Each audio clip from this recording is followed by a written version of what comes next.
I actually just took my New York State real estate exam, and I'm in the car now. I'm about to head home, and I'm going to tell you all about what my initial thoughts were, and to see what you guys would expect if you're taking the New York State exam.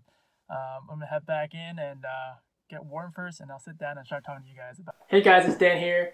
I just want to do a quick video of a recap of taking the New York State real estate licensing exam. So I actually took the exam yesterday, so while the thoughts are still fresh in my mind, I wanted to do a quick video talking about my thoughts on the exam, my experience with the whole process, and how to kind of sign up for the exam, and if you're looking for your real estate license, what you have to do in order to get it. So it's going to be different in every state, but in New York, you only have to take the New York State exam and not the national exam. So that's the first thing that I actually learned when I talked to my real estate course professor online. She had mentioned to me that I didn't have to take a national exam. I actually didn't come across this when I was searching online about my New York State exam. So I'm actually really glad that I don't have to take the national portion, and I only had to take the state exam portion.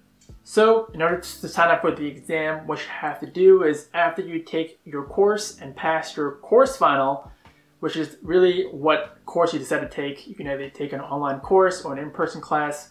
It's going to be 75 hours, and after that you got to take a kind of final exam from whatever course you end up taking. I took Real Estate Express. I went to a proctored site to take the final exam, and that one was actually a little longer than the New York State exam. It was 100 questions compared to the 75 questions that New York State has.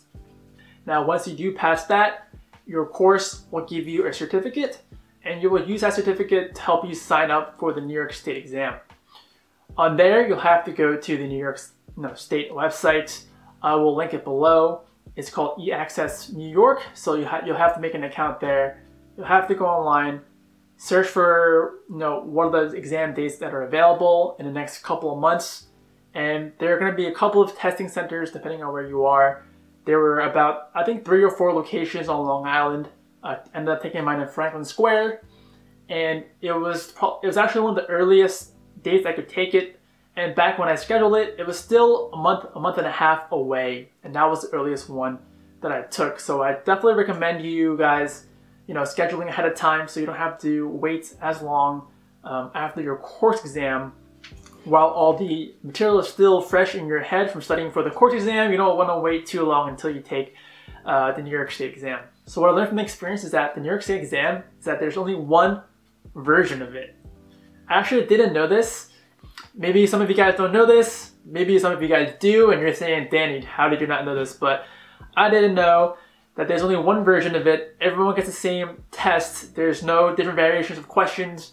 So therefore, anyone taking the real estate exam in 2021 will take the exact same test that I took in New York. Now, I didn't know this. I thought it was a random set of questions that everyone gets that are very similar, but that's what I learned. The questions are all the same, and therefore the answers are all the same. They make it, against the rules and I guess laws for sharing any of the questions online. So therefore, on these test prep websites, you'll see them upload a new kind of test prep practice exam, and they'll alter the questions to make the content a little more similar to what's going to be on the exam. At least that's what I think that they do.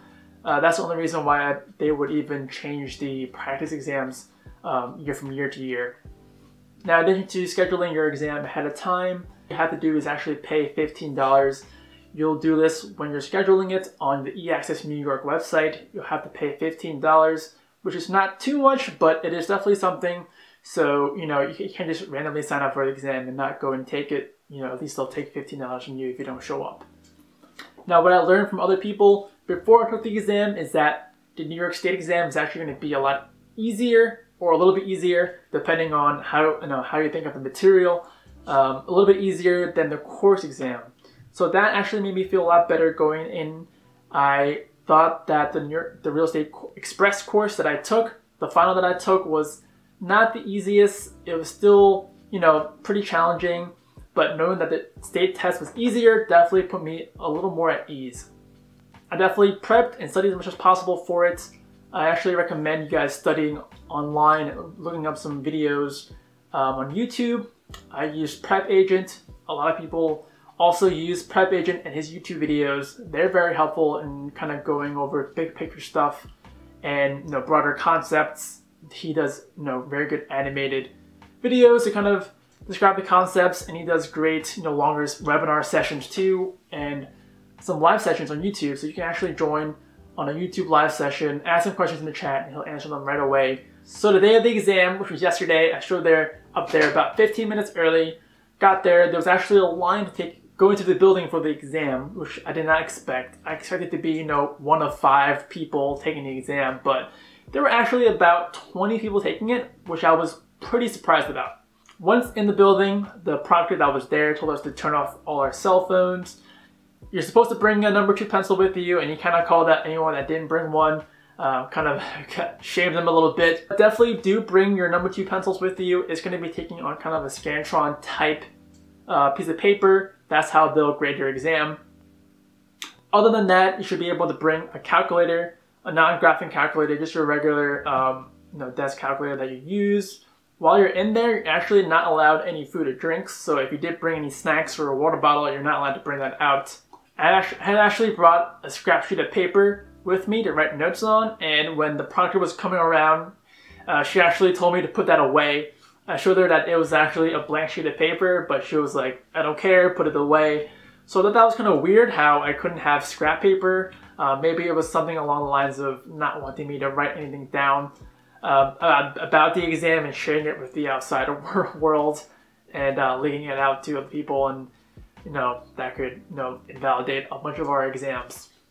Other than that, other notes that I wanted to point out was that the table and the desk that we had were actually really, really small. So it was one of those desks in middle and high school where the surface area where you can write something down is basically the size of a piece of paper. So there's really not much room for you to fit a calculator, your pencils, and pieces of paper on there. So I thought that was kind of annoying.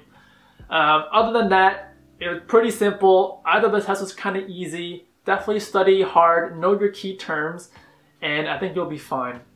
What you have to know is that the test is 75 questions.